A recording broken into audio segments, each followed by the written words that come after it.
दोस्तों नमस्कार।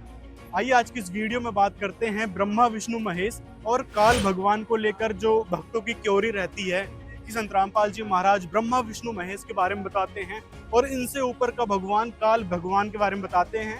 आखिर ये काल भगवान है कौन और कहाँ इसका प्रमाण है और काल भगवान की कितनी शक्तियां हैं, मतलब वो कितना शक्ति युक्त है, आइए जानते हैं आज की इस वीडियो में। इसका तीसरा क्वेश्चन पहले तो लेते हैं, सीक्वेंस वाइज चलें तो इसमें क्या क्या ब्रह्मा जी विष्णु जी और शिव जी से ऊपर की शक्ति है काल? क्या कहना चाहेंगे इसके बारे में? जी, ये बिल्कुल सत्य बात है। जैसे कि आपके जो व्यूअर है, जो उन्होंने क्वेश्चन पुटअप किया है आपसे, जी जैसे कि आपकी वीडियो में उन्होंने भी देखा होगा, जो संत रामपाल जी महाराज जी अपने सत्संग प्रवचनों में भी बताते हैं। जी तो हम आज आपको अपने जितने भी धर्म ग्रंथ है, तो उसमें ये बातें प्रमाणित करके दिखाएंगे। ये सर देवी पुराण है, इसकी हम प्रथम स्कंद में आते हैं। सर इसमें एक प्रकरण चल रहा है। एक समय विष्णु भगवान जी तपस्या कर रहे थे, तो उनकी समाधि लगी थी। यह देखकर ब्रह्मा जी को बड़ा ही आश्चर्य हुआ। तो उसमें आप ये पढ़ सकते हो, जैसे कि यहाँ पे लिखा है कि श्री हरि महान तप कर रहे थे, उनकी समाधि लगी थी। यह देखकर मेरे पिता ब्रह्मा जी को बड़ा आश्चर्य हुआ, अतः उन्होंने उनसे जानने की इच्छा प्रकट की।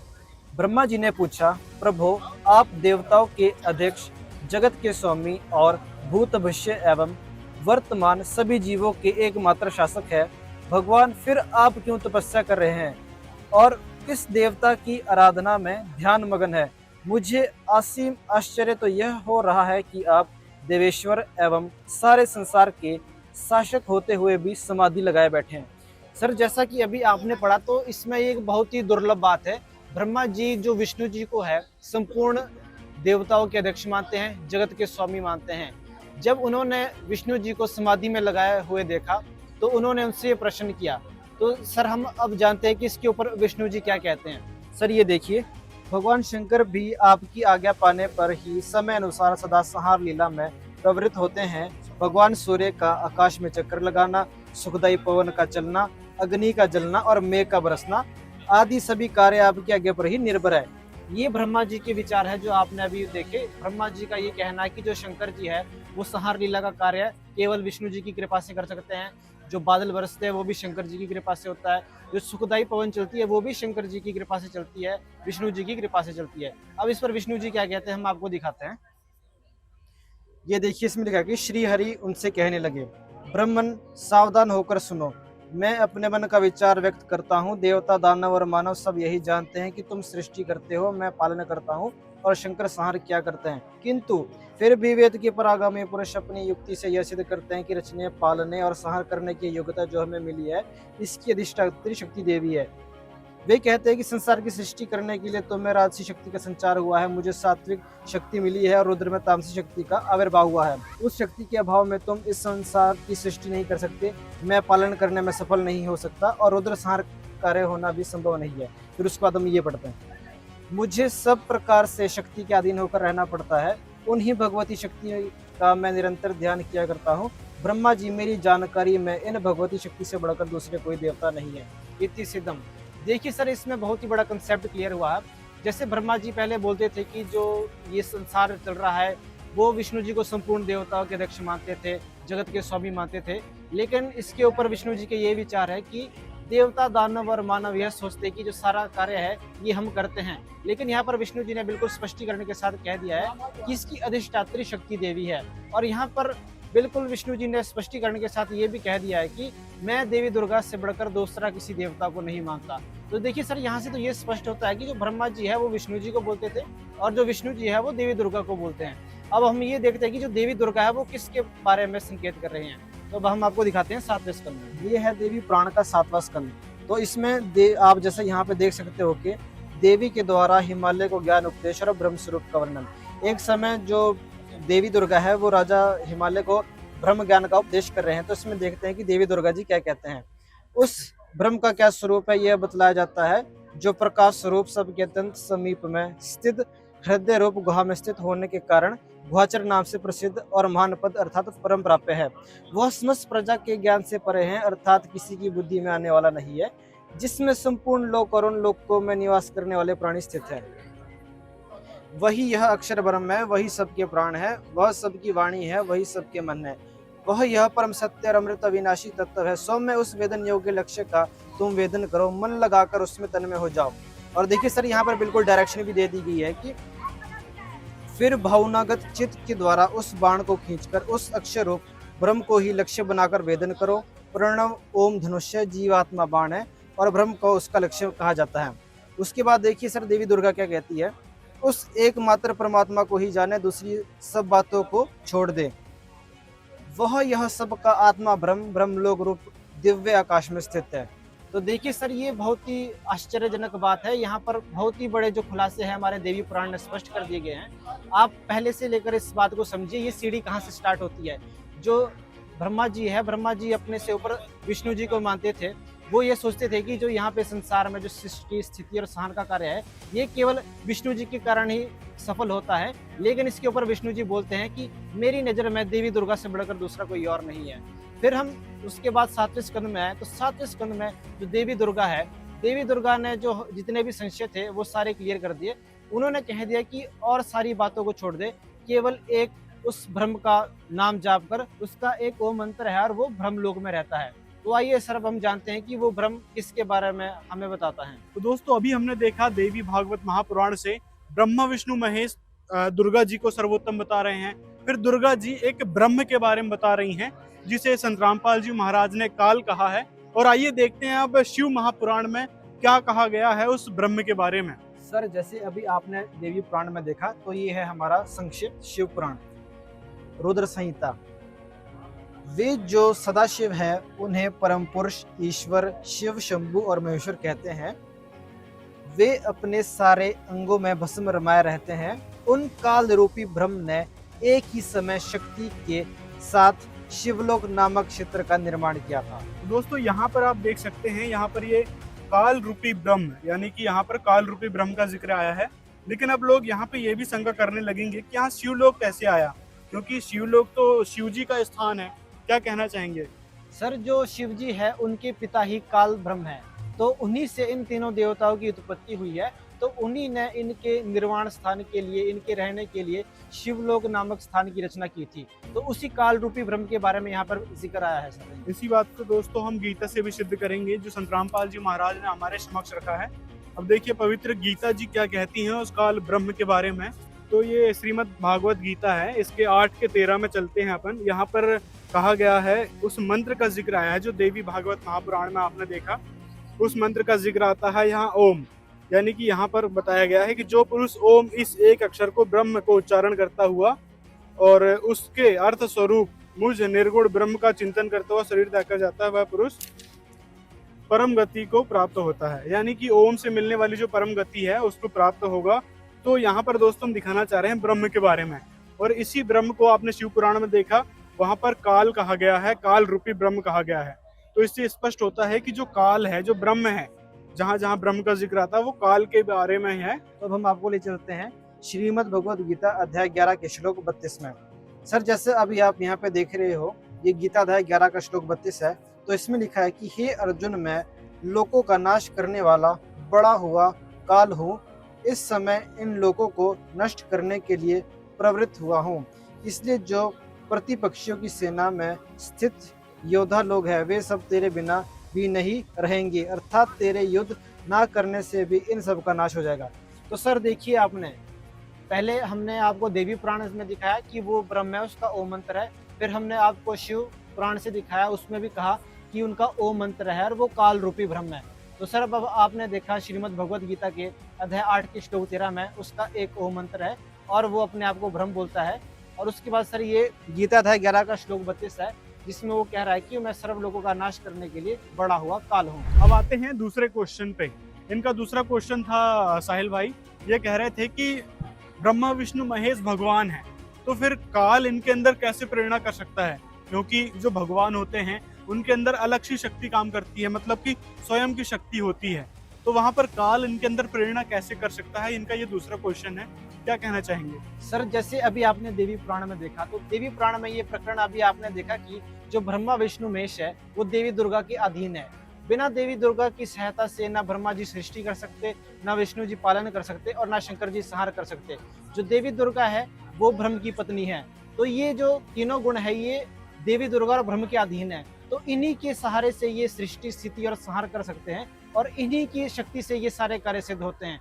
जो इनके ऊपर ये सृष्टि और स्थिति संहार का कार्य है, इनके पिता ब्रह्म और माता देवी दुर्गा के अधीन होकर ही इनको ये सारा कार्य करना पड़ता है। और सर जैसे रही प्रेरणा की बात, तो जैसे संत रामपाल जी महाराज जी अपने सत्संगों में सिद्ध कर चुके हैं और ये हमारे सभी धर्म ग्रंथों में और पुराणों में भी प्रमाण मिलता है कि जो तीनों देवता है, इनके पिता ब्रह्म है और इनकी माता देवी दुर्गा है। तो जो ये प्रेरणा होती है इनके माता और पिता के द्वारा ही होती है, जो इनको सक्षम बनाती है। जैसे आपने देखा भी होगा, जो ये ब्रह्मा विष्णु महेश है, ये 4 भुजाओं के स्वामी है। जैसे श्रीमद् भगवद गीता अध्याय 11 के श्लोक 46 आता है।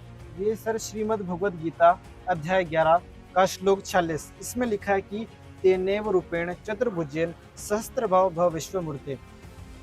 और हे विष्णु, मैं वैसे ही आपको मुकुट धारण किए हुए, गदा और चक्र हाथ में लिए हुए देखना चाहता हूँ। इसलिए हे विश्व स्वरूप, हे सहस्त्रबाहो, आप उसी चतुर्भुज रूप से प्रकट होइए। तो सर यहाँ पर बिल्कुल स्पष्ट लिखा है कि जो विष्णु जी है, जो ब्रह्मा जी है, जो शिव जी है, वो 4 भुजाओं के स्वामी है। लेकिन जो यहाँ पर तीनों देवताओं से जो ऊपर की जो सक्षम शक्ति है, वो 1000 भुजाओं वाली है।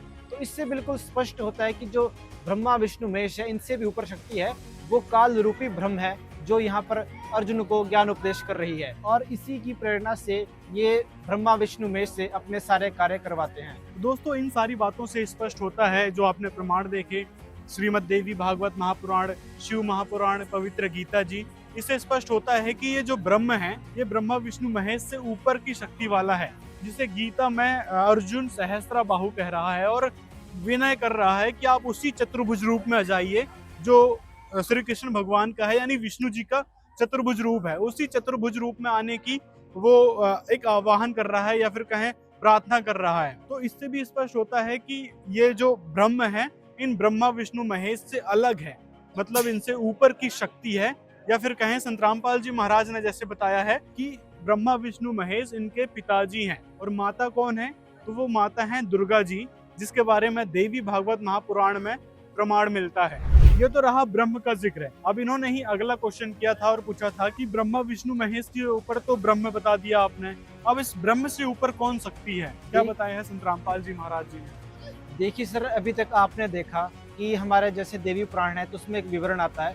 ब्रह्मा जी ने बोला था विष्णु जी को कि वो उनको सब कुछ मानते हैं, लेकिन विष्णु जी देवी दुर्गा के बारे में बोलते हैं कि मैं उनसे बढ़कर इस लोक में किसी देवता को नहीं मानता। और उसके बाद जो देवी दुर्गा है, वो ब्रह्म को बोलती है कि तू और सारी बातों को छोड़ दे, उसका एक ओम मंत्र है और वो ब्रह्मलोक में रहता है। तो आइए अब हम सर देखते हैं कि वो ब्रह्म किसके बारे में कहता है।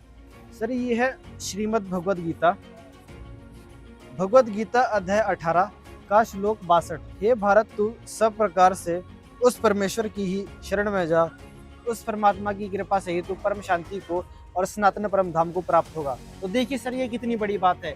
ये सीढ़ी कहाँ से स्टार्ट हुई थी? ब्रह्मा जी से लेकर ये सीढ़ी स्टार्ट हुई थी। तो अंत में ब्रह्म के द्वारा ये कहा जाता है कि तू उस परमेश्वर की शरण में जा, उसकी कृपा से ही तू परम शांति और शाश्वत स्थान को प्राप्त होगा। तो आइए सर, अब हम आपको बताते हैं कि वो पूर्ण परमात्मा कौन है। ये है श्रीमद् भगवद गीता अध्याय 8 का श्लोक 9। इसमें लिखा है कि कव्यम पुराणम अनुशासितारम अणो अणियसम अनुसमृत यह सर्वस्य धाताराम अचिंत्य रूपम आदित्य वर्णम तमसम प्रस्ताद। इससे जो पुरुष सर्वज्ञ है, देखिए सर यहाँ पर कव्यम आया है। आपने देखा भी होगा कि वेदों में विभिन्न जगह में कवि आया है, कबीर देव, कबीर अग्नि।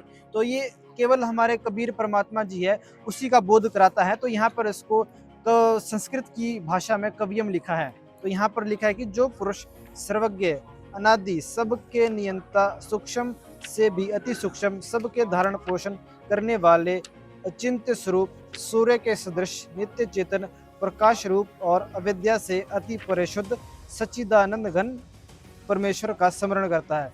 तो देखिए यहाँ पर सर बिल्कुल स्पष्टीकरण से कह दिया गया है कि वो कबीर देव है, वो कवियम है, जिसको कहा गया है, जिसका नाम वेदों में उसको कबीर कहा है, कबीर अग्नि कहा है, कबीर अंगारी ऐसी कहा गया है। तो ये कबीर परमात्मा का ही बोध कराता है। तो उसके बाद सर अब हम आपको अपने कुछ और प्रमाण भी दिखाना चाहेंगे। जैसे कि सर आजकल की जो सबसे बड़ी भ्रांति चली आ रही है कि जो पूर्ण परमात्मा है वो अविनाशी होता है। लेकिन जब हम ब्रह्मा विष्णु महेश, देवी दुर्गा, ब्रह्म तक की जितनी भी लीलाओं को पढ़ते हैं, तो इनका तो नाश इसमें बिल्कुल स्पष्टीकरण के साथ कहा गया है। तो आखिरकार वो अविनाशी परमात्मा कौन है? तो इसके लिए मैं आपको दिखाता हूँ अपना यजुर्वेद अध्याय 40 का मंत्र 8। सर ये रहा यजुर्वेद अध्याय 40। ये सर यजुर्वेद अध्याय 40 का मंत्र 8 है। तो सर जैसा अभी आप इसमें देखा होगा कि सपर्यागात शुक्रम अकायम असनावीरम शुद्धम अपाप वेद्धम पर्यागात कबीर मनीषी परिभू स्वयंभू शाश्वती समाव्य यथायत अर्थान व्यादत स। तो देखिए सर इसमें लिखा है, ये यजुर्वेद अध्याय 40 का मंत्र 8 है। कबीर मनीषी जो सब जीवों के मनों की वृत्तियों को जानने वाला है, परिभू स्वयंभू जिसका लिखा है यहाँ पर माता पिता गर्भवास जन्म वृद्ध और मरण नहीं होता। तो यहाँ पर बिल्कुल स्पष्टीकरण से कहा है कि जो पूर्ण परमात्मा है उसका शरीर जो है वो माता पिता के शुक्र से नहीं बना होता, वो अविनाशी परमात्मा होता है। तो सर हम आपको और भी प्रमाण दिखाना चाहेंगे। ये है श्री रामचरितमानस के बालकांड के दोहा नंबर 143 की चौपाई नंबर 3। इसमें लिखा है कि नेति नेति जहि वेद निरूपा निजानंद निरूपाधि अनुपा शंभु बिरंची विष्णु भगवाना उपजहि जासु अंशतेनाना। तो इसका अनुवाद क्या है? जिन्हें वेद नेति नेति यह भी नहीं कह कर निरूपण करते हैं, जो आनंद स्वरूप उपाधि रहित और अनुपम है, एवं जिनके अंश से अनेकों शिव ब्रह्मा और विष्णु भगवान प्रकट होते हैं। सर देखिए यहाँ पर कितनी बड़ी बात लिखी है कि जिनके अंश से अनेकों शिव ब्रह्मा और विष्णु भगवान प्रकट होते हैं। यहाँ पर बिल्कुल स्पष्ट लिखा है जो हमारे तीनों देवता है ब्रह्मा विष्णु महेश, ये तो उस परमात्मा के केवल अंश से प्रकट होते हैं। मतलब इससे सिद्ध होता है कि ब्रह्मा विष्णु महेश से भी ऊपर शक्ति है। तो सर मैं आपको और भी दिखाना चाहूंगा यहाँ पर। ये आप देखिए श्री रामचरितमानस के दोहा नंबर 145 की चौपाई नंबर 1। इसमें लिखा है कि सुन सेवक सुरतुरु सुरधेनु विधि हरिहर बंदित पद रेणु सेवत सुलभ सकल सुखदायक प्रतनपाल सचराचर नायक। हे प्रभु सुनिए, आप सेवकों के लिए कल्प वृक्ष और कामधेनु है। आपके चरण रज की ब्रह्मा विष्णु और शिव जी भी वंदना करते हैं। सर देखिए यहाँ पर लिखा है कि आपके चरण रज की ब्रह्मा विष्णु और शिव जी भी वंदना करते हैं। आप यहाँ पर एक बात और आ जाएगी, यहाँ पर जो लिखा है कि ब्रह्मा विष्णु महेश भी चरण रज की वंदना करते हैं, यहाँ पर तुलसीदास जी तो राम भगवान की महिमा गा रहे हैं। फिर नहीं सर, यहाँ पर राम भगवान की अगर महिमा गाते तो यहाँ पर वो विष्णु जी का नाम नहीं लेते। अब आपको पता ही होगा जो विष्णु जी है, विष्णु जी के अवतार आगे चलकर श्री रामचंद्र जी हुए और उसके बाद श्री कृष्ण जी हुए। तो यहाँ पर तो अगर उन्होंने कहना था तो उन्होंने विष्णु जी का नाम लेना ही नहीं था, क्योंकि विष्णु जी के जो अवतार है वो तो रामचंद्र जी है। तो यहाँ पर इन तीनों देवताओं से ऊपर की शक्ति है जो हमने आपको अपने पुराणों में, अपने वेदों में, धर्म ग्रंथों में सिद्ध कर दिया है। वो कबीर देव जी है जो इन संपूर्ण देवताओं के अध्यक्ष है, संपूर्ण अखिल ब्रह्मांड के जगत के स्वामी है, तीनों देवताओं से ऊपर है और ब्रह्मा विष्णु महेश से भी ऊपर की उपाधि उस कबीर परमात्मा की है। लेकिन इसमें फिर एक बात और आ जाती है, यदि तुलसीदास जी को पता था कि वह ब्रह्म कोई और है जिनकी ये ब्रह्मा विष्णु महेश वंदना कर रहे हैं, चरण रज की वंदना कर रहे हैं, तो उन्होंने बताया कि उन्हें उस ब्रह्म के बारे में, उस परमात्मा के बारे में जो ब्रह्म से भी ऊपर की शक्तियां बता रहे हैं, ब्रह्मा विष्णु महेश से भी ऊपर की शक्ति बता रहे हैं, उसके बारे में फिर तुलसीदास जी ने क्यों नहीं बताया? देखिए सर, जो पूर्ण परमात्मा है उसकी जानकारी देने का अधिकार केवल मात्र एक संत को ही होता है। ऐसे अगर आप इस बात को समझना चाहोगे तो वेदों में, विभिन्न जगह में, गीता जी में, हमारे पुराणों में काफी जगह में तत्वदर्शी संत का प्रमाण आया है, उस एक शक्ति के बारे में जिक्र आया है। तो इसके लिए भी जो निर्धारित संत होते हैं वही इस महान शक्ति का उजागर कर सकते हैं। आम संत उस शक्ति को नहीं जान सकते, वो केवल उस शक्ति का केवल संकेत ही कर सकते हैं। तो ये सारे प्रमाण संत रामपाल जी महाराज ने हमारे समक्ष रखे थे। तो मिलते हैं अगले वीडियो में।